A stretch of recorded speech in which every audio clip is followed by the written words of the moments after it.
A massive explosion, a region in darkness, and a warning shot to America and its allies. That's right. Late Wednesday night, Iraq's Kurdish region, it witnessed something that it has never seen before. A direct, high-precision drone strike on an energy lifeline owned by a US-aligned Gulf nation.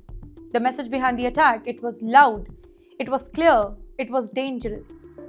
The target? Khormor gas field, a quiet industrial site owned by an Emirati company supplying gas that keeps nearly the entire region energy powered.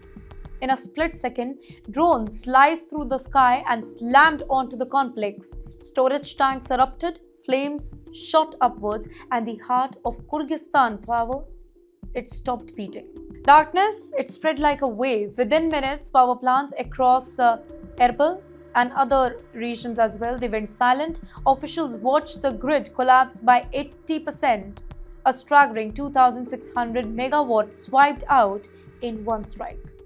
Hospitals switched to generators, homes went dark, roads turned into shadows. This wasn't just an attack, it was a message. But who did that? Now here, Iraqi authorities say that signs pointed to Iran-backed militia, the same group that have hit the United States bases and Western-linked targets before.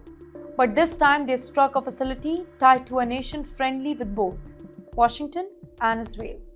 A bold escalation, perhaps a risky gamble, and a reminder that the region's proxy war is far from over. But thankfully, there were no casualties, but just massive damage. Dana Gas, the firm operating the site, is now working with investigators. Iraq is warning that the attacks look like it could tear apart the already fragile security architecture in the north. In the meantime, energy experts say that it could take days, maybe weeks, to fully restore power. So the big question is, was this a strike on infrastructure or a signal to America and Israel's partners? Because when Iran-aligned group, they hit an asset in Kyrgyz territory, and that too using military-grade drones, the message is not just about electricity, it's about power, real power.